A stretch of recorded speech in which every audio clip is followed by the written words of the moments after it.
Welcome to Selling the Soundtrack, your go-to pod for everything music sync licensing. If you're already making bangers, your music could be making you bank. Today we're here with John Clinebell. He is a talented music producer that makes all kinds of genres. He has placements on Disney, Fox, Starbucks, the list goes on. You're synced with like hundreds of times. He also co-founded 2Indie with Sonnet Simmons, and their company is dedicated to helping musicians make a full-time living in sync. Thanks so much for being here, John. Thanks so much for having me. Of course. It's great. Before we start, I want to take a moment to shout out our sponsor, Mogul. Think of Mogul as your personal royalty collection department. You can connect your PRO account like ASCAP or SOCAN, as well as your distribution companies like DistroKid, TuneCore, or CD Baby, as well as all of your other royalty collection platforms. You can use Mogul as one platform to see all of your income streams. They also look at any discrepancies and provide actionable insights so that you get all the money that you deserve. You can go to www.usemogul.com and sign up for free, but if you want the pro plan, you can use code STS1 for 20% off. So John, could you share your journey and how you got started in sync? Wow. Journey in sync. Okay, so I don't want to go all the way back to when I was a kid, but I will go back. Well, we might have time to go back into some of that, but I'll start with where it all kind of started for me in sync, which, just to give you a little background, I was in Los Angeles for 15 years. I moved out there to pursue a songwriter career, wanted to be the next John Mayer or Jason Mraz, and Very cool. very quickly I moved out to the Third Street Promenade, and I literally lived a half a block away from it, and I was hauling all my gear out there, playing original songs and hoping to be discovered. And fast forward several years, and what I ended up finding in Los Angeles was I was making a lot of music. I was working full-time jobs that had nothing to do with music, and it was really sucking all of my creative energy. It was sucking all of my energy out.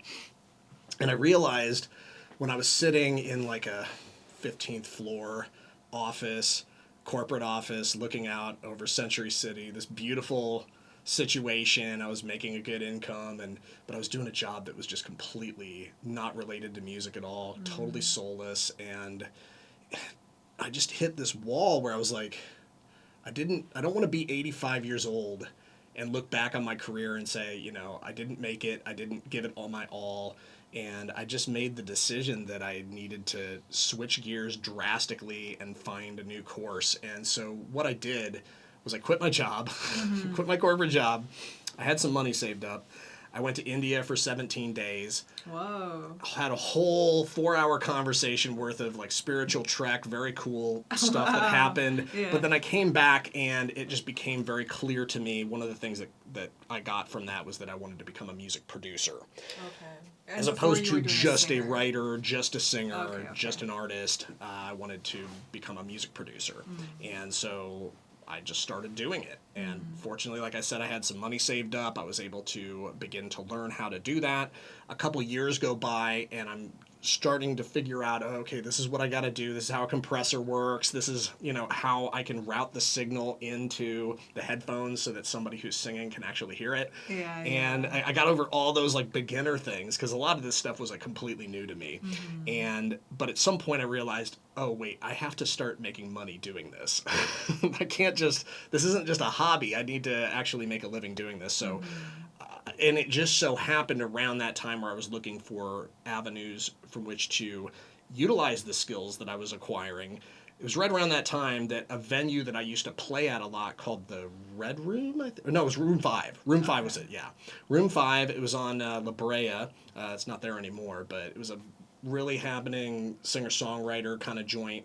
And the guy who booked that place, he actually books Hotel Cafe now in Los Angeles, but Joel Eccles, he sent out this email that was something to the effect of, for the entire Room 5 community, here's a way for you to make money with your songs is to get them licensed to film and television and ads. And there's this lady named Kathy Heller who's found a way to do it. She's cracked the code. She's on Billboard magazine now, and she's offering a one-time workshop to do this and to show you kind of how she's done it. And I was like, well, that seems like a good lead. So you were performing at that space? I definitely was, yeah. So I was playing gigs Got it. quite a bit. Yeah, I played all kinds of venues all over Los Angeles as I was that first like 10 years that I was in LA. Yeah. Mm-hmm. Okay, cool. Yeah. So, sorry, you went to the workshop and then... Mm-hmm. Went to the workshop. The workshop was amazing. I just walked into the room and I realized that, I don't know if you ever met somebody where you're like, they have what I want. Definitely, yeah. So she's definitely somebody that the moment I met her, she just has the energy of her and what she was talking about. I was like, I want that. How do I get that for myself? And so some of that was like inner work, and then some of it was also like the nuts and bolts of like how do you make music that can be used in commerce. So there was a very practical aspect to it all as well. So that one-time workshop blew my mind. I was for the rest of the year trying to figure out how to produce music for Sync, and then it was about 6 months later, she offered like a series of like 6 workshops. The monthly workshops. They were bigger workshops. I was one of the only people from that initial workshop that she did that actually showed up to this series of 6 workshops that she was doing in this, it was in like Hollywood somewhere. Okay. Some auditorium, maybe 50 of us. Yeah. But what she would do is she'd bring people in. She would bring in music supervisors. She'd bring in ad agency folks, producers that are successful in it, and talk to them, interview them in front of us, but also she was just so good at like getting us motivated, and I always felt like I got a real shot in the arm anytime got to hear from her. So, and it was right around that time that I started building what I consider, sync team, finding people that I can write with that are at or above my level. And everything just kind of started to take off from there. All of a sudden, some of the things in my songwriting that hadn't worked up until that point, all of a sudden made sense. And I was like, oh, I had that moment where I was like, at one point I could listen to any song that I had written in the past and finally hear why it wasn't good in a way. Oh, yeah, I feel like Sync sets a bar. Because like before, it's like, okay, well, I like this song. It's a good song. Yeah. But then in Sync, it's like, would someone pay money to use this song, and why would it be synced? Like, there's so much more to think about. Yeah, well, just songwriting stuff is just super important when it comes to Sync. You have to write the right kind of song first, and I just wasn't even clearing that bar for the longest time. But it's just, I think there's a 10,000 hours thing with it. Definitely. With all of this. So I think at that point was like the point where I had, in a way, paid my 10,000 hours worth of dues, and it just all kind of came together. It felt like it was a kind of a magic time because I met a bunch of cool people, met a couple of producers. One of them became one of my mentors and is one of my best friends now. Has like really helped me to understand what it is that really, as a producer and as a writer, how to succeed in Sync, but also just how to make a good song. Like, I think it all goes back to the song and making sure that it stands on its own as a piece of art. I think that's one of the things that when people think, oh, I'm going to write for Sync, it's one of those things that you get kind of, oh, I got to play in this sandbox all the time, or I got to do this, or I got to do that. But the rules, you learn the rules, and then once you understand the rules, you got to really trust your gut, your artistic instincts, and work with people that are at a high level if you can, as high a level as you can. And then, what ended up happening, I met a lot of the people that are still important to me today. And this was, what was this like? I think this was about like 6 or 7 years ago, So a lot can change in 6 or 7 years, and a lot of these relationships have resulted in big placements with big brands, and also just my business partner with 2Indie. I met Sonnet Simmons in that very same auditorium. Oh, wow. I ended up meeting her. She was one of the first people that I ended up trying to collaborate with in Sync, and we wrote this terrible song that it was so bad. There was like 5 writers on it, and it was so cheesy, but it landed something. Nice. It's so funny how that goes. It's like I'll look back at some of the stuff that we were trying to write, and we were trying to, I think back then we were like, oh, you got to get the keywords in there. You got to get the words, the things the themes that they're looking for. You got to get this, and you got to get this and this. And what if we put them all in like one song? Yeah. And then it's basically just a keyword salad, right? Totally. So there's a certain amount of fakeness with it that it doesn't feel authentic. This doesn't feel like a song that I would play in front of if everybody's like, hey, you got a guitar? Play everybody. You're at a party. You're like, hey, play us a song. You wouldn't play that song in front of people. Yeah. So I think that's a good bar. Actually, I think it's a very good bar for like, you know, whether you're on the right track with what you're writing. Is this something that I would actually sing in front of somebody else? You know, is this something that I am proud of? You know, And you should be. I think there's songs that I'm proud of for various reasons that have gotten used for certain things, but it's like this isn't my favorite song, and you know. But then there's so much of that we have no control over either. Right. Like we can't control how people perceive our music at all. Totally. You know. And when you were talking about how you went back and you reviewed your songs, and you're like, oh, I understand why this didn't get synced. Yeah. Did you try to sync your back catalog, or like, were you once you decided to be in sync, you were like, okay, I'm going to make all new songs for sync? Well, one of the things that I realized was that, first off, it's not hard to write a new song. Yeah. So that's the first thing that was one of the probably best decisions I ever made. Because if I went back in time and did something different, which was go back through every back catalog song I'd ever written and tried to fix it, I think I would have gone insane. Because some songs, some songs you can't. I think some songs have like what are considered kind of fatal flaws in a way. It's because of where you were in time and what skills you had at the point and what point you were trying to make. Right. It all kind of comes together in its own magic way, and sometimes that magic is not good magic. Sometimes it's like it's just kind of, you know, it's not it's unclear magic, or it's just not telling the story that you think you're telling in the way that you want it to come across. And then for you to go back and try to, and I've done this many times to the point where I have experience with this too. It's hard to take a song that you wrote 3 or 4 years ago and fix it. I find it's just so much easier to write something new. I have a strong belief that creativity is endless and it's infinite, and you can create. You probably haven't even come close to creating the best thing that you've made. Yeah. So it's, you know, you got to keep trying, and part of that is, I get to apply these new skills. It's much easier to apply to a new thing that you can use the things that you've learned from the ground up to build this new thing versus taking something that was, it was a slice of the past, and I'm not even feeling that way anymore. How can I tap back into that in an authentic way and then try to fix it? Seems much easier to me to do the other thing. You know, you get a lot of feedback that you need to be easy to work with to music supervisors and sync agents. Like, you have to be at their disposal, but I think the other half is like they need to be useful to you and easy to work with as well. Just Absolutely. Because it needs to be a team effort of like, I'm putting in this much effort, but like you need to be matching that energy. I think that's 100% true. I've definitely pulled stuff out of deals because I felt like the energy's not there. I've also come to realize that they need us just as much as we need them. Like, we have the product. Right. They're not the ones making the music. Yeah. So, some of them do. And I want to say that there are amazing music supervisors. There are amazing folks at agencies that are also songwriters and producers, and they wear many hats. I am a jack of all trades, always have been, always will be. And there are many other folks in the sync industry who do the same thing, and they're great. But I do think that without the energy of the independent artist, songwriter, and producer, the ability to get clearances that are affordable for the budgets, the ever shrinking budgets of these shows, that match the professional quality that they want but also feel authentic. Yes, yeah. Indie artists are 100% necessary for this to happen. So 100%. And as a music producer, how do you find working with other people in sync versus, like, I know you produce for a lot of artists, so like when you get hired to produce for a random artist versus when you're producing for sync, like, how does it differ?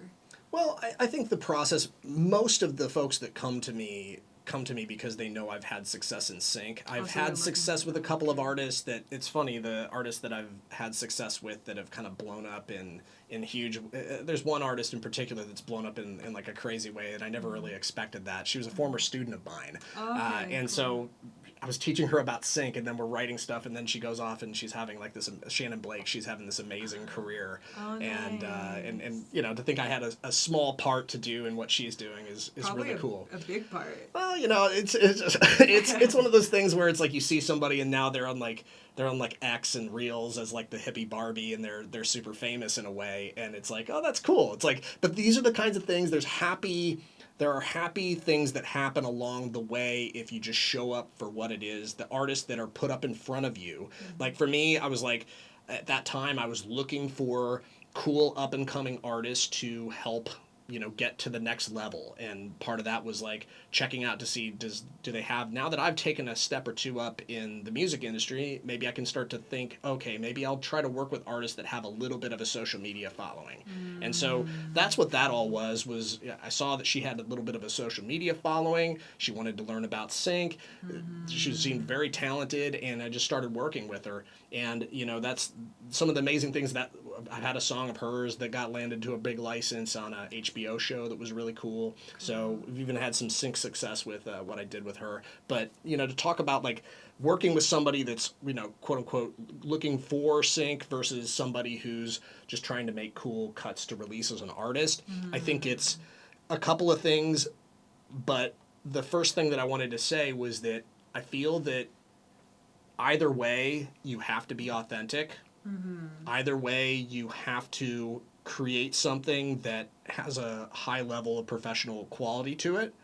And I think that the evaluation of who I'm producing or what kind of song I'm producing, it all boils down to that. It's like, is this a song that I see there's a commercial viability for? And if it's yes, then, you know, it's great. Sometimes there's a budget with it. Sometimes there's spec stuff. Lots of producers, I myself included, do spec work as well, because we're looking to find the next cool thing. Totally. And it's also like here's the thing in sync. Once you start to take a step or two up, you open yourself up to a whole wide range of people that are finding success in sync, getting rep deals, getting placements, and you become part of that club. You're part of that texture of the music industry, and then it's just organic. You know, even here in Nashville, there's a lot of folks in sync. It's like, oh, have you written with this person? No, I haven't.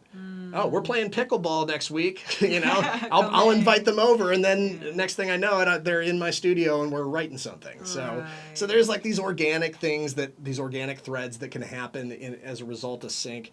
But getting back to your question about like, you know, when you're writing for art, you're writing for an artist versus writing for sync. Sometimes you need to think about the utility of the music when you're talking about sync. Sometimes the utility of the music is really going to be important depending upon what kind of use you're looking to get.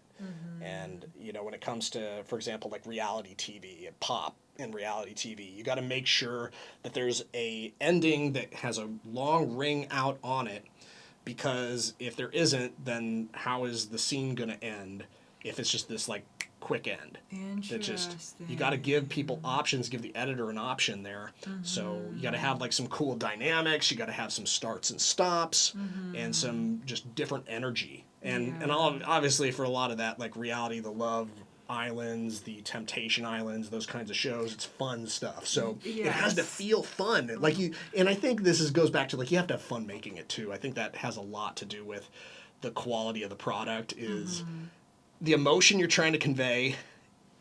Are you setting that up in the studio? Are you, as a producer, I think it's really important too to set the table for, you know, what are we trying to accomplish here? If we're trying to make a fun pop song, you try to have a good time doing it. Even if you're having a terrible day, you try your best to have it, because it's like anytime I sing something in the microphone or a vocalist, I do a lot of vocal engineering, and one of the things that is often so clear is that somebody thinks they're sounding happy, but they aren't at all. It's like, it's not, or that's just one example, but they think they are sounding one way, but they are actually sounding, it's conflicting, and it's actually rubbing in a not good way against the vibe of the track. So the emotions, I think that's another thing when it comes to sync, is like, because you remember, you're trying to tell their story. You're trying to tell their story. Exactly. You're trying to tell their story, not your story. And often it comes back to emotion. Mm-hmm. It comes back to feelings and emotions and common universal themes versus, you know, a very specific story that somebody might tell at a songwriter around here in Nashville. Right. You know, so it's there's some of that as well. But Yeah. in the end of the day, the specific lyrics, sometimes it matters, sometimes it doesn't, because like they'll only use the chorus anyways for something. So, but I do think that it will help you to understand as a producer, if you're new to producing and you're looking to get into sync, to really think about like setting the table for what kind of music you're trying to make, and then just actually like having that process in the studio. I've even had it where somebody came to me and they were coming from a very dark place, just like, don't want to give any details, but just this person I could tell was having a really hard time. It's a very personal song to them. And it was so personal to them that they couldn't even sing the vocals. They were just breaking down into tears.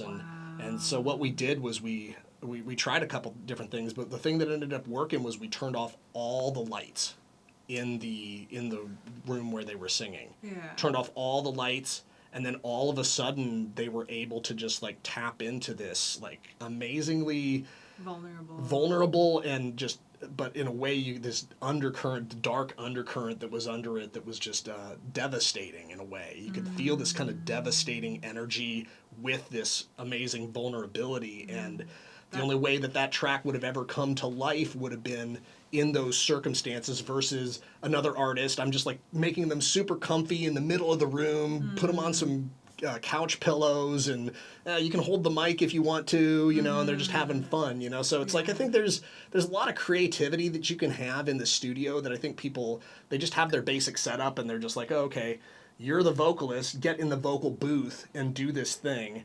And when the song actually, if you really listen to what the song is wanting, it's actually kind of different than that. And you can go a little extra. I think those are the parts of the things that, if you go that extra like 10%, you go that extra mile, I think it can make a big difference in the quality of what you get. Do you have any tips for artists that want to go into different, because you have placements across the board, so like how does it differ between? I wish I could say that I was really targeting ads and I got all ads and it was because of this and this and this. I wish I could say that, because then it would be so easy for me to say, oh, it's because of this and because of this and because of this. But for my journey, it was like, I think I probably wanted to land ads more than TV. Same, yeah. But, you know, the thing is, so a lot of the things that I was trying to write were, when I was first starting out, were uber upbeat, uber happy. I'm a pretty happy-go-lucky guy, pretty half glass full kind of guy. So it's kind of in my spirit to write that kind of stuff. So I kind of gravitated towards like what I do best, and and actually I didn't do happy very well at first, because like I never really, just to give you a slice of like where I came from, you know, there was a time where I was writing stuff that was kind of in the vein of like Elliott Smith, Jeff Buckley, like really kind of dark, kind of brooding singer-songwriter kind of music, and I never really allowed myself to just kind of shine in the way that I can now, and so there was definitely an awkward, that was part of that reason why that 5-person write was so cheesy, was because we were just like, oh, okay, what's the total opposite of What we're used to. what we're used to doing, and it's like it's almost like saccharine, it's too much, you know. Yeah, you have to go like to one extreme to be able to find you know, that happy medium. So I wish I could say that, you know, because of this this is why I succeeded in this way. I've had my own journey, everybody's going to have theirs, but I will say, in terms of ads, I think one of the things that has been not only reflected back to me about what the songs that have found success in ads accomplish, but also just what I'm hearing from music supervisors, what I'm hearing from ad agencies and folks and agency execs and people that Sonnet and I have had the pleasure of bringing into our club as well as to our conferences and gotten to know over the years, is that when it comes to ads, they're looking a lot of times for stuff that's unique. So if they want a pop song, they want something that grabs attention. And grabbing attention can have to do with the current texture of what is happening on the Billboard charts or things like that.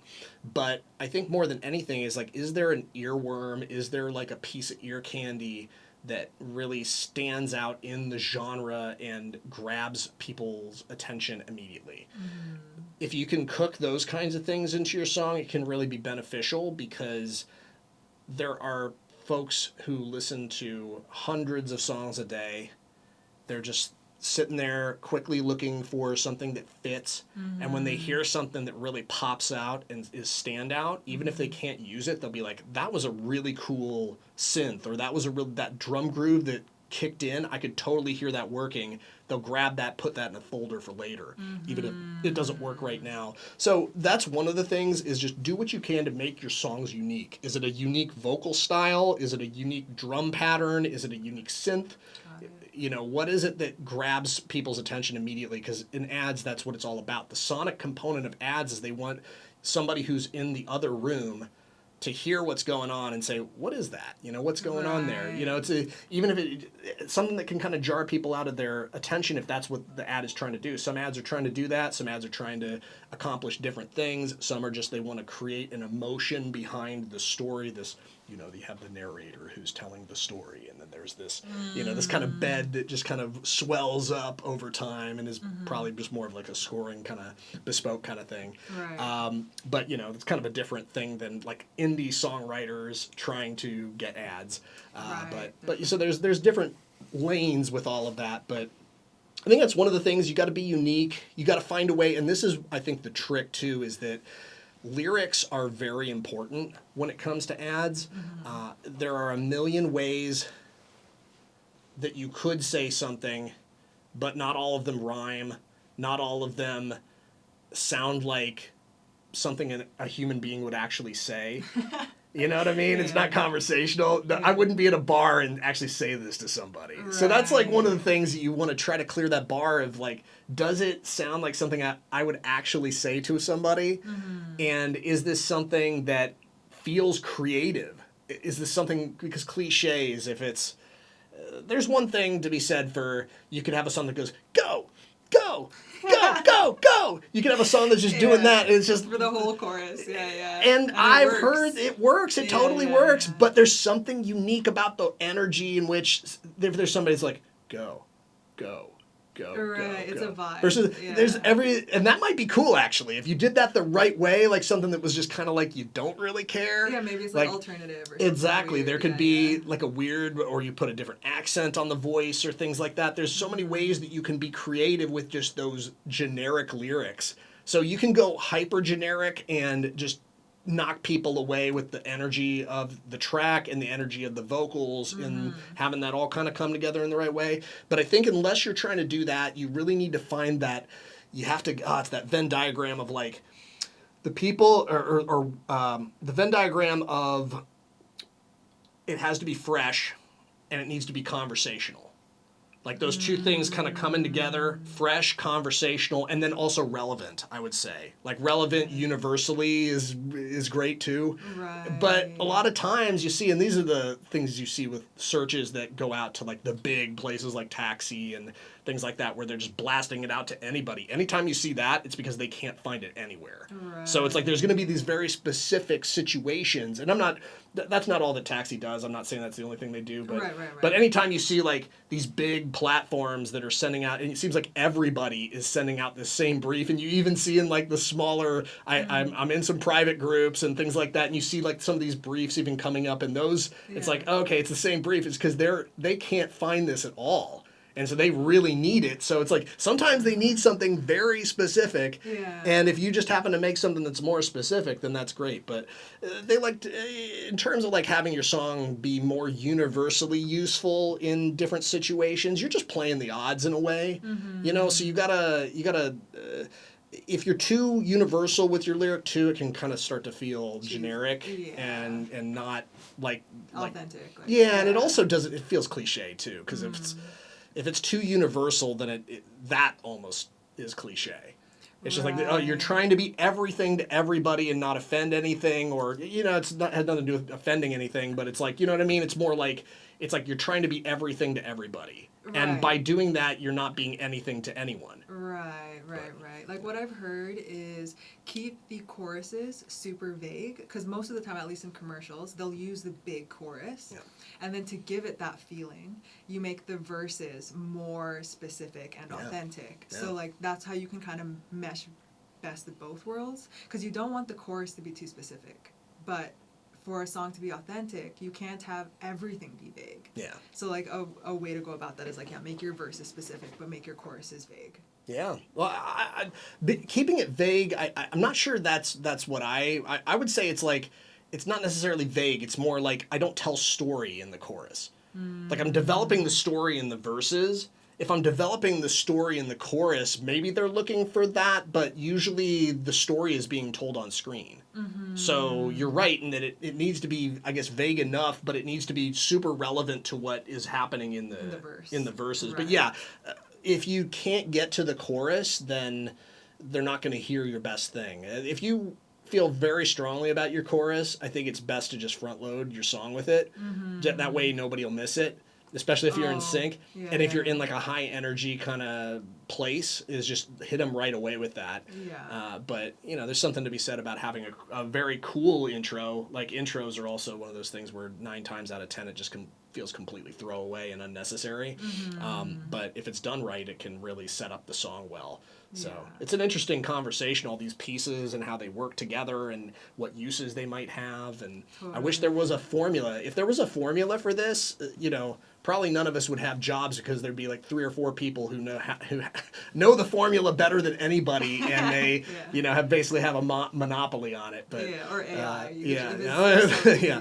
It's so funny. I watched a documentary about AI on YouTube the other day, and I'm not too afraid of our jobs, honestly, because I feel that the quality of music that they're able to churn out is just not very good.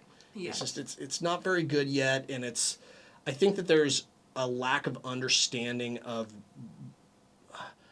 It's hard to do all those things that I talked about earlier, where you got to be creative, you have to be unique, you have to be conversational, you have to, have something that's universal. But then here's one other thing you got to have is you have to have heart and soul in it, too. And that's one thing that an algorithm, I really strongly believe. The reason why somebody can look at one of those AI images that has like 6 fingers and it's identified immediately is there's stuff that's like factually off about that image, that your brain looks at it, it registers this is not authentic, this isn't real. But part of that is I think there's no soul in it. There's no heart and soul in it. It feels, a lot of those images, they just feel plasticky and glossy, and it's because the algorithm's trying to morph all these different things that they found from the past and put them in. And that's the other thing that I realized about AI. All AI does is scan what's happened before and try to mash it together in some kind of way, versus it doesn't have the ability to be actually creative. Or make anything new. Yeah. It cannot make anything new. Now, one thing it is good at is if you're in a writing session and you're writing some pop song, some kind of club banger, and you're like, hey, we need to find like 20 brands of vodka that this girl is like, or something like that, you know? And so you type it into Grok or ChatGPT or what have you, and it'll spit out this list of different alcohol brands, and like, oh, that totally works in that line. Totally. But you know, anytime, and believe me, I've tried. It's one of those things where you're always curious about it. You're like, oh, can it write the song for me? I don't know if I want that to happen, but could it do it? It just doesn't do it very well. It's just so cheesy. It feels like it's like, this is what, if somebody was given a box of crayons, like give a kid a box of crayons, it's kind of the equivalent of it, and ask them to like draw something really good. And some kids are going to be amazing at it. Every once in a while you're going to get something that you put up on the fridge, but for the most part it's kind of a mess. Yeah. You know? I think like my perspective is, instead of being like afraid of AI, it's like us as humans, we can do incredible things.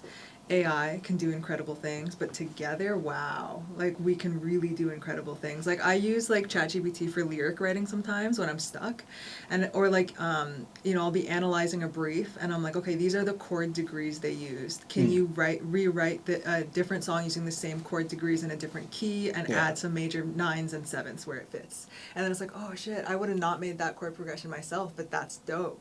So it's like, yes, we can be afraid of AI, but also like, it can help. The difference between what you did and what people think it's like make the song better. But you're giving it very Right. specific instructions. Now, Right. like that's totally, yeah, if you have an active stake in what's happening, you're directing kind of what's happening with it. It's just another tool. Yeah. You know, it's just another tool, just like your brain is. I feel like your brain's a tool in songwriting. 100%. But it's not the place, at least not to me, it's not the place where creativity comes from. I have no idea where it comes from, but it's like, it's not in my head. Yeah. It's not in like some machine algorithm. You know, it's something in the heart and soul of it. And so for a lot of the listeners, they're super, super new to sync. Yeah. And, you know, you as a producer, when you're collaborating with other people, do your split sheets vary between whether you're working with another producer or a singer-songwriter or an audio engineer? First, could you explain what split sheets are and how you go about it? Sure. Well, I just wanted to say, hi to everybody and welcome to the party when it comes to sync. If, most of you are new, it can be a really fun place. And but one of the things that's really important, and it's one of those awkward things because nobody wants to have the conversation, nobody wants to talk about this, but I'll tell you the thing that's going to make things really weird is when you land a $200,000 spot and there's no paperwork. What a headache, yeah. So it can be a real headache because then all of a sudden, that's not what I remembered. I remembered us saying this was a 50-50 deal, not this other person you brought in, they're not part of this song. They and weren't all of a sudden, originally part of it, even Exactly. if like in the writing session they did contribute. Yeah, It's like, okay, yeah. well, we didn't pre-agree. or you had like a Nashville split kind of agreement where it's just an agreement of equal shares for each party. Yeah. That's it's the Nashville way, they say. Yeah, it's not every way. I feel yeah. like it's such a golden standard. It's just the way I like to do it just because it Yeah. makes things so much easier. But there are some situations where it makes sense to do other things. But no matter how you do it, you want to make sure you get it in writing. And you can start with just having something that is common sense English. There are many templates out there. Eventually, you'll want to have whatever template you're using to decide, okay, what's the split on the writers? What's the split on the publishing? What's the split on the master? Those are the three things you really want to focus on. But then there's also some other things you want to include in that split sheet, such as like, does everybody have the right to pitch the song one stop, meaning that they get the ability to represent all the rights of the song when they're pitching for sync, and what's the situation around that? If the song lands a placement, does it automatically get the agreement of everybody to release the song so that it can be found? There are some times where somebody might just not want to release the song, and so it's good to have these kinds of clauses in your contract so down the line you have a song that's on a major show and then there's somebody in there that's just like, I don't want you to release this, it tarnishes my brand, or whatever. So these things are, it's awkward first off and just taking one step back from the actual writing the contract. Definitely go out there, everybody, get a good split sheet and make it your own. And then work with a lawyer if you need to make sure that everything's airtight. But just taking a step back from that, it's really, and this is where independent artists and songwriters and producers can get a little bit, just kind of a little too loose with things, is making sure that you have these conversations before you even start writing. These are really important conversations to have because, like I said, when I was early on starting out with sync, I had a couple of situations where we didn't have any kind of understanding, really. It was just like, oh, this person seems nice, let me see. And I'm new back at that time, I didn't really know how to produce anything. Again, like I was trying to figure out how a compressor worked. And and the whole spending like 2 days trying to figure out how to sidechain something.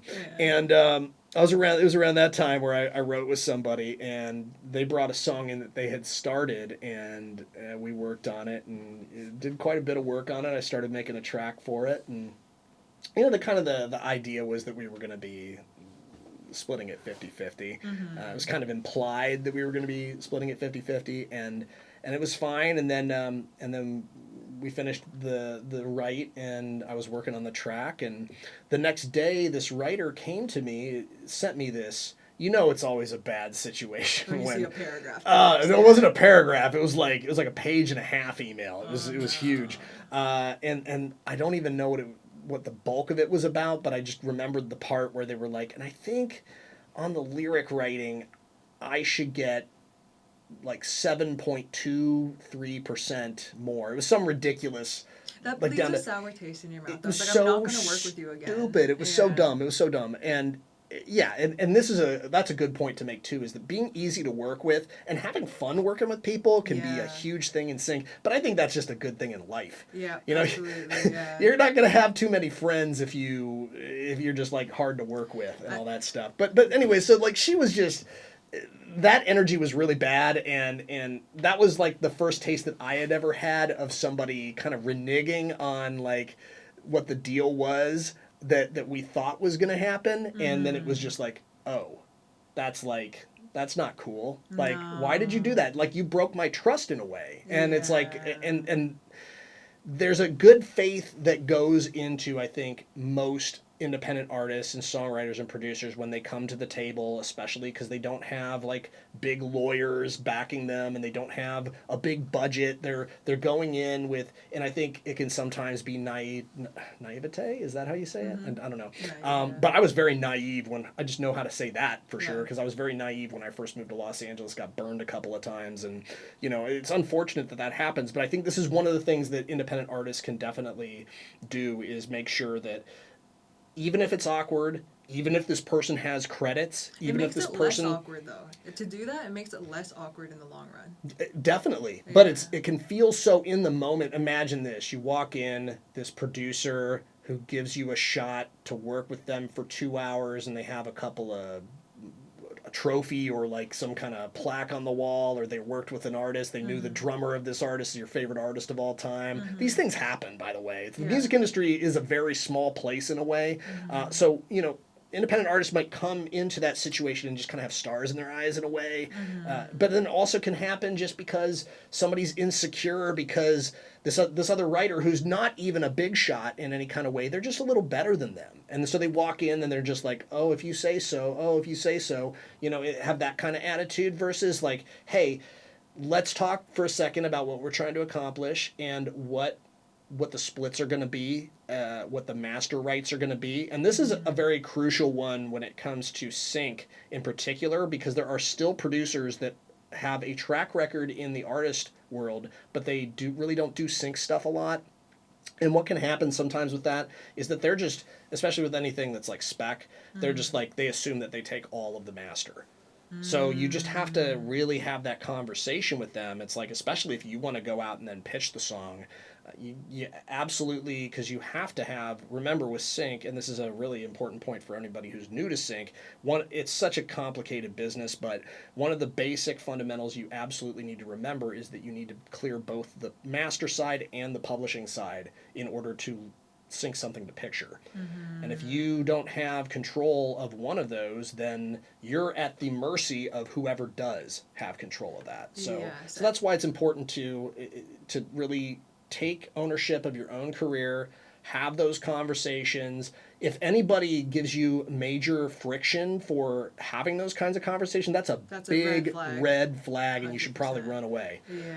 You know, it's just, there's so many people who talk a big talk and then or they just have their way of doing things, which is manipulative and taking advantage of folks. So you got to be aware of those people. Just one of those people. There's something in the sync community where it's a lovely community. We have a lot of fun. Like, we all try to help each other. Most of the people try to help each other. But as with anything in life, there's people that are bad actors. They're trying to take advantage of people. Even in the education community, there's people who are running scams. So you got to be aware. You can't be naive about things. But the first one of those tests that you can have when you're starting to work with somebody is, you'll know if they're cool or not if you can have this adult conversation with them about what the splits are. Yeah, totally. That's really good advice. You've worked with all kinds of brands, you know, Netflix, Hulu, Facebook, Instagram, like it just goes on. It's really cool to be in a room with someone who's like gotten so many placements, and I wanted to ask, like, what does the payment like, what do payments look like when you get that far? Because I know, like, at the beginning, it's like maybe a couple grand, but like once you've invested, like, you know, like a decade, like, what does it look like? Well, you know, in terms of what does it look like, I think it really just depends on. There's a number of things that factor into that. Now, I will just be completely upfront and honest that I had a really fortunate break when I put my EP together back in, like, it was 2016. I put together a strong EP of music and got it to an agency, and within 2 or 3 months they got me an international Starbucks ad that ran for 2/3 of the year. And I think that the amount of, I think it was like 75K was what the all in was on that. And so my split of the all in was good. It was That's like dope. I think it was something like $28,000 or $29,000 or something like that. Took a little while for me to get it, you know. And then here's the other thing: I learned how to hunt for, because you can do this.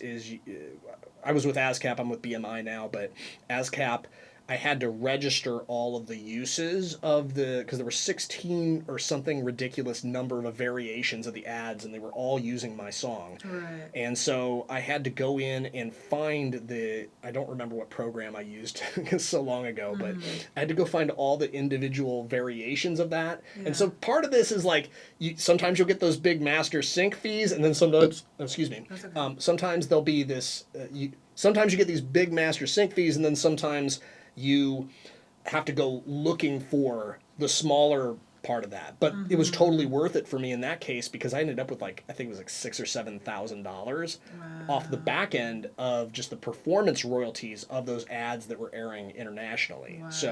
So some of that. So as far as payment goes, you know, ads can vary. Obviously, I've had more film and TV placements than ads in my overall picture, but the two biggest placements that I've ever gotten were the Starbucks ad, and then I had a Nick Jr. promo that was the same song. It was running for, like, I think 3 or 4 months. Yeah. And the thing is with promos are amazing because they will pay. Promos pay. It's based off like a schedule, so and it's a menu. And when the agreement is put into place between the agency and the network, what'll happen is the network will be like, okay, I want to make sure that we're on the same page here, but if we want to use it for this and this and this, is this how much it costs per week, or is this how much it costs? Yeah, just the different options that you want. It's like checking off on a menu. You go through the drive-through. But the thing is, it's like the way promos work. Most promos are like between like a day and like a week or two. You know, they're not like long-term things. And so what ended up happening in this particular case was, it was a Nick Jr. promo of like a bunch of their shows. It was actually really fun because, like, oh, my song's with, like, I can't remember, it was like SpongeBob and like a bunch of other. There were it was a bunch of shows that, like, a bunch of kids shows that were really popular like 3 years ago or something like that. And so that was really cool. But, you know, in terms of the payment, I didn't really know how much it was going to come out to. I had no idea. And I almost didn't want to reach out to them at all because I didn't want to remind them that. But what I was hoping was that the promos were continuing to run.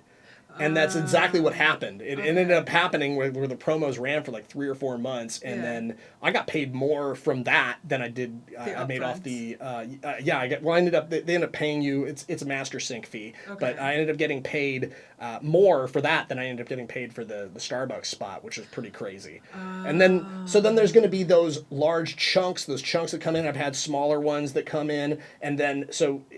And if I had decided to go, part of the reason why it's like my sync income is a little irregular is that I never wanted to go like one direction. I never wanted to go, oh, okay, I'm just the library guy. I wake up every morning at 10 a.m. and I make a queue. And then I'm making like a couple of albums every couple of months and sending it to this one, sending it to that one. And I'm relying almost exclusively on back end as the libraries do, because they don't really pay any master sync stuff unless it's like a big ad. Some libraries will pay if there's like an ad that you get.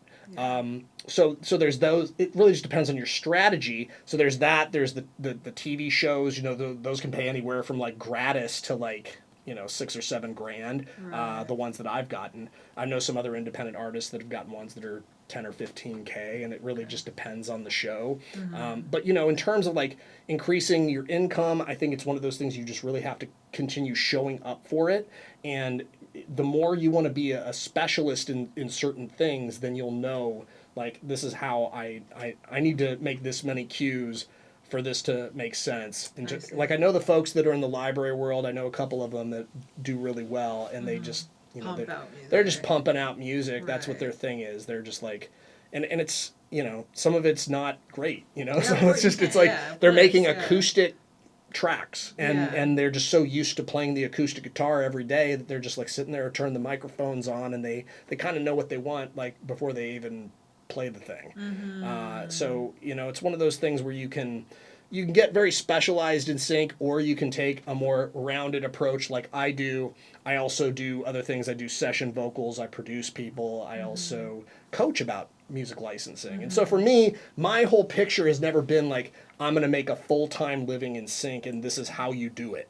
Like my take is that this is part of like my entire work that I do as a professional in the music industry, and it's amazing. Like, because it contributes greatly to my income, but it's not my sole focus in life. Okay. So there's going to be somebody who's like I was saying, one of the guys that I know who does cues every morning. They're going to have a completely different story to Lifestyle, tell, of course. completely different lifestyle. Of course. I know guys who do like custom stuff, and that's mainly what they do. And they're composers. I know composers who they're working on, like, get hired to do a project. But then there's the thing that's nice about having, I will say, the thing that's nice about being a jack of all trades, the thing that's nice about doing a lot of different things is I have a lot of different interesting opportunities that kind of come in weird ways. Things come full when circle. when they need to come in, it just happens too. It's kind of funny. Like an old buddy of mine, I used to have these like face-offs. I used to play. I have a wrench tattoo, and part of this wrench tattoo is I was really big into rec dodgeball. Oh, okay. Yeah, so you can dodge a wrench, you can dodge a ball. It's from like Dodgeball the movie. Yeah. It's an old movie, but back in the day, I used to play. I played in rec dodgeball, played on the Staples Center floor, and won a championship. Like all kinds of crazy stuff. It was so fun. But along the way, there was this. I didn't know he was a film director at the time, but he and I would have like these great standoffs. Like I was one of the better players on a lot of the teams that I would play on, and he was one of the better players. And so we would like a lot of times it would just be me and him, and we'd be trying to get each other out, and we'd have like these minute-long standoffs, and it was so fun. And he was one of my favorite guys to go up against, because it was always like, you got me, and you're at the bar later, you're like, oh, that was a good one, man.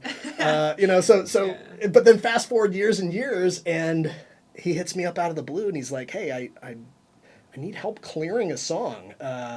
I'm having a little issues clearing this song, and I'm wondering if you might be able to help me with that. And I've never been a music supervisor before.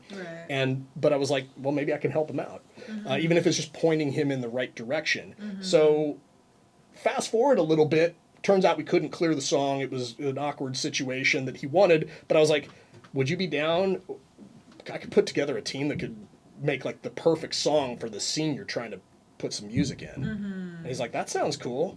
And so it all kind of organically happened. I negotiated the license. I put it all together, and within like a couple of months we had the song locked to picture, and it's great. It's like an independent film called Zero Gravity. It's a great little film. It's about teaching kids how to teaching kids STEM, and they're out there like trying to get their code executed on the International Space Station. It's a really cute documentary, but there's a really good scene in that movie that we had the pleasure of custom composing a song for, and we got paid well for it. So it was a big win-win. And so these kinds of situations, depending on like what you do and the things that you bring, what you bring to sync, and then sync and the music industry will respond in kind, I think.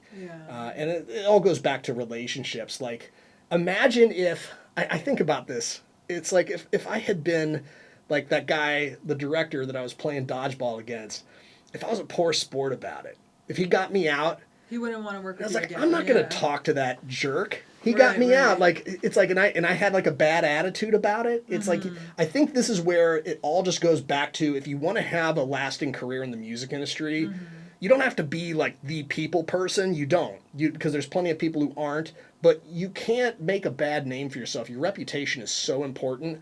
Your reputation will get you so far, and it will, like I was saying earlier, just things will happen organically. People will think of you, and they'll think of you in a positive light. Music with him. Okay. We just ended up finding out, oh, we like to play video games and we talk a bunch of trash to each other, and it's like we're all of a sudden that's how guys like become friends. It's like Yeah. you're just like you're You shit talk. your shit talk, and then all of a sudden you're best buddies, but you know, the way that it worked with him and I was I hired him to produce the songs. I learned so much by I learned so much as a producer watching him do what he does, the magic that he does, and a lot of it had absolutely nothing to do with what knobs he was twisting or what plug-in he was pulling up. Okay. It was how he was like interacting with the people in the studio, the environment that he was creating by his leadership in behind the console. Yeah. You know, these kinds of things were very important. But getting back to the music, so got the songs done. And I had like some ideas of who I might like to pitch to, because I was kind of doing some research on that. I didn't really know who was. That's the thing, is like nobody tells you what's the best agency. Right. You know, There is no best. There is no best agency, because like you can have a deal. You can have two artists, and they both sign with the same agency. They're both equally talented. They're both the same age, same genre, same everything. Sure, yeah. One lands a bunch of placements. The other one doesn't get a single thing. What do you think the one person's going to say that was they're the best agency on the planet? The other one's going to say they're the worst, and I want to pull all my songs. Right. So you're going to have those kinds of situations. But so what I did, here's what I did. One thing was for sure to me, because I had been fleeced a couple of times, not anything to do with sync, just like I was naive when I first moved to LA. And so I think one of the things of business savvy that I said to myself was that I really need to get a feel for the people that are running these agencies if I'm going to trust them with my music. I'm going to believe that there's a market, because the songs are a lot better than they used to be for me. I'd gotten my songwriting up to a better level. I gave 100% of my what I was capable of as an artist, as a singer, as a writer. I brought all that to the table, and I believed in myself with that. I think you got to take that out into the world too. That's a big component of this, because if you don't have any confidence in what you're doing, it reflects in the way in which you talk about your music. So I'd gotten to a certain level that was totally unknown to me before then, in terms of my own confidence in what I was doing. But then, so I was starting to do my research, and I'm like, well, I'm going to try like 3 agencies at first and kind of see what the result is. And then I asked Billy, who's my producer, I asked, do you know anybody who might be good for me to reach out to? Because he had a pretty big sync network. He's like, oh, you could try this agency. And then I reached out to a couple of others, and I also reached out to, it was so funny, like somebody that I really, really looked up to, and I really wanted them to rep my stuff. I ended up getting like third wind of like what the response of it was, and it was devastating. Like it was so bad. Like it was like I got a really bad response from them. It was like, yeah, it was It's hit or miss, you know. It was like, deflating. I was momentarily kind of devastated by that, because I was like, oh, I was sure that this agency was going to be the best one for me. Yeah. And so what I did was I was like, you know what? It's fine. I'm just going to keep searching. So I just was tactical. I went out there and I just did the work, finding like who are the agencies, who are they, which ones do I like. I looked up this one called Music Alternatives that Billy suggested to me, and I'm like, it looks like they're landing some stuff, and I like their artist roster.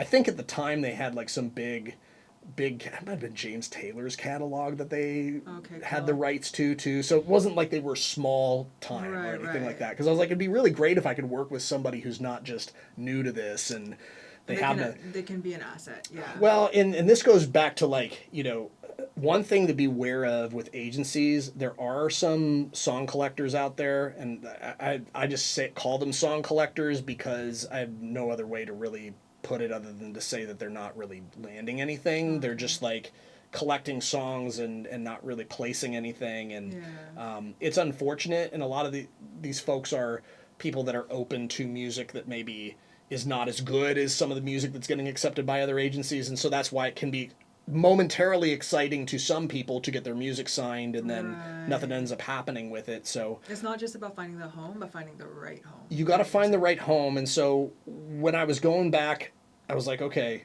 That was momentarily a setback, but I'm not going to let me down. I went through, wrote a few agencies. Actually, had a couple of them hit me back up, and one of them was the agency that Billy recommended I reach out to. And I had a sit down, I had a coffee. I'm like, would you be willing to grab a coffee with me? And he was like, fine. Guy's name's Scott Cresto, cool dude. And sat down with him at like some nice coffee shop in I think it was West Hollywood or something like that. And we sat there. It must have been for like an hour and a half. He didn't seem like he was pressed for time. I mean, he's a busy dude, but he seemed like he was genuinely interested. And me and one other songwriter who I was working with a lot at the time sat there. We asked him a bunch of questions, but we were mostly just trying to vibe with each other and seeing like, well, is there something here? Is there something other than just like, you want to sign the songs. Yeah. You know, because if there's nobody going to bat for you at an agency, nobody keeps you in mind, then your songs might as well just be like sitting on your own hard drive. Right. Because then at least if you got like a last minute thing that kind of came across your desk, you could pitch it yourself. But, you know, I got a good vibe from him, and I was like, sure, let's do it. And it was actually like it was a great deal. You know, it was a 3-year deal, which was like a big... felt like, very restrictive too. It felt like at the time it was exclusive. So like, you know, these songs that I was giving them like all my back catalog to, I didn't know at the time that like my back catalog was pretty much worthless for many of the reasons that I talked about before. It wasn't hitting all those sweet spots, the Venn diagram that I was talking about. But you know, I still have faith that a couple of those songs are going to find some like interesting niche later on down the line. They've certainly gotten pitched for a lot of things over the years, but because you never know. There's but getting back to my search for an agency, it all came down to, you know, this felt like the best overall direction. I had a couple of interested parties. I was like, I'm going to go with them. And it was, in a way, one of the best decisions I ever made in my music career, because again, like 2 or 3 months later, they were hopping on the phone and saying, hey, got some pretty exciting news for you. Blah, blah, blah. And then like it was like a couple months later after that, I was driving out to Arizona to visit family, and I pulled at some truck stop at the Arizona-California border, and going to fill up a soda or a coffee or something, and I hear something across the way. You know how those little arcades with like the claw machine and all that stuff, and they'll have like a TV up in the corner. I'm like, that's my voice. And I look up and I'm like, hey, that's my dad. Yeah. And I'm running over there. I mean, I didn't have time to catch it on my phone or anything like that, but it was so cool. It was like, for me, it was like kind of, because I never really had like any big radio hit or anything like that as an artist. So it was like kind of my hearing myself on the radio for the first time kind of moment. And it was like, oh, and then that was the thing that ended up blowing me away about that whole experience was I realized since it was running internationally around for about 2/3 of a year, I mean, my voice was probably heard by tens, maybe hundreds of millions of people. It was freaking crazy to me to think, wow, in a way, everything I do from now on is kind of gravy, because like one of the things that I'd always wanted to do was just like have a song that I put heart and soul into. I felt like was an expression of something I was trying to express, and it's getting heard by people. So it was a recognition thing that was just really important to me at the time, and it was just one of those fun milestones that got checked off on the way. And I think like making the right decision about your agency can be that, or it can be, hey, I just sign all my songs because you're the first person that expresses any interest, and then I'm sitting there 2 years later and nothing's happening. But I have to say this too, because this is one thing that's hard for a lot of people to hear. There's no guarantees in sync. Yeah. There's no guarantees, and you can have the best agency partner, and they just don't happen to get. Remember, the agency is not they're not the people that actually create the opportunities. So they just may not get an opportunity that works for your music across their desk, and then who's to blame? It's like, well, yeah, you didn't beat down every single supervisor's door demanding that they listen to the music, which never happens anyways. Supervisors are way too busy for that. I mean, occasionally, like, if a supervisor has a great relationship with an agency or a label or something, or an artist even, they want to hear the new music that's being created, and sometimes they'll send out samplers. This agency that I was working with would send out a sampler. And, you know, so sometimes that'll happen, but there's so many times where you just, your song gets lost in the shuffle. This can happen too, where like the person that was your champion at a certain agency, they leave the company. Yes. And that actually happened to me. That happened to me with one of the agencies that I had quite a bit of success with. And then after that, I was kind of an afterthought. Didn't feel like I was getting pitched much. Yeah, that's why it's good to make connections with your people. Absolutely. Because if that happens, you want to follow them to the, because usually like they're not quitting. They're like usually doing something else. Yeah, that's a good point. You can totally do that. You also, if you have your stuff still locked up in a deal with an agency, you need to find out who the people are that take their role and set up a meeting with them if you can. Now, some agencies aren't going to make the time for that, but again, that just goes to show you how they feel about your music. Yeah. If they really feel strongly about your music, they're not going to have any problem with hopping on for a half-hour Zoom with you to kind of, and this is a really important thing to do when you're signed to an agency deal, is to stay, it's one of those things to help you stay top of mind, because I've had situations where people in the music industry, I'll go grab a lunch with them. I always try to do in-person stuff as much as I can. Yeah. It's a little hard sometimes, especially for any, there's so many people that are not in a concentration zone of like, you know, creative energy, like a Nashville or Los Angeles or New York or Atlanta or something like, or I don't know if Toronto maybe, or places like that where there's more media that's being created. But it really does help to sit down and have that FaceTime, bless you, thank you, and to just let them know, like, because hopefully you're doing stuff. Like in the meantime, you want to be like making more music. You want to be, if you're an artist, you want to be playing a cooler showcase. You want to get that write up. You want to get that video out that got more streams than you ever got before. Right. You know, those kinds of things. You can go back to your agency every quarter and say, here's where I'm at. How's it going? What do you need? How are things going with pitching my stuff right now? You can even ask those kinds of questions in a tactful way. Open up dialogue. Like, exactly. Don't be afraid. That way they're not, because I've had this happen a couple of times where I go to grab lunch with somebody and then, you know, maybe 6 months goes by. The lunch is great. We're like, hey, it's cool. We even exchange numbers or whatever. And I don't text them at all. They don't text me. And then 6 months later, I'm like, hey, so good to like hang out. And they're like, oh, that's cool. I kind of thought that you dropped off or something like that. In a way, they found a way. That's not exactly what they said, but it's like, it was almost like they were hoping that they would have heard from me sooner. Yeah. And here I am thinking like, oh, well, I probably should wait. Maybe I should wait another 3 months or something like that. You want to be chill, but also yeah, you want to be chill. But like, I think that this is like, if you're building relationships, it's like, I mean, it's not like dating, but it's like if you go on a good date with somebody and you don't call them, you know, you don't text them, and then you hit them up a week later, it's like it's over, like in a way. Yeah. So it's not quite that drastic when it comes to business relationships, but it's just a good reminder to not be afraid to continue investing in the relationships that feel like they're going somewhere, and you get better over time at determining who the people who are the talkers are, the people who are the actual doers, because there's plenty of those as well, that will talk and talk and talk, and you think everything's going great, but at the end of the day, they don't do anything.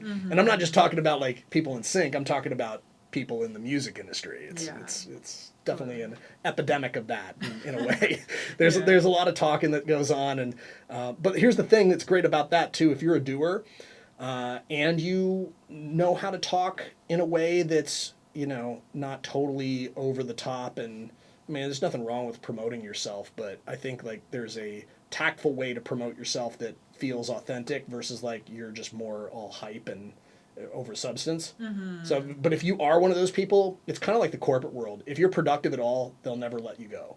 Right. It's just like, because almost everybody's a middle manager and nobody does any work. Right. So it's like that in the music industry too, I think. The people that actually do work, the people who actually show up day in, day out and continue investing in relationships, do the work. They stand out. They stand out, yes. Yeah. And it's not that hard to stand out, I don't think. But, you know, we've talked a lot about just the different ways that you can stand out. You can stand out creatively. You can stand out relationships-wise. Honestly, there are people that make a living in the music industry just based on how good they are as a people person. And where can people find you? Oh, they can find us at 2Indie.com. It's the number 2. It's like indie rock. 2Indie.com. You can find all about us and reach out to us. We're not hard to find. Sonnet Simmons and John Clinebell. And don't forget to subscribe to Selling the Soundtrack. We're on TikTok, YouTube, Instagram. We also have an email newsletter that you can check out. Thanks for listening. Peace.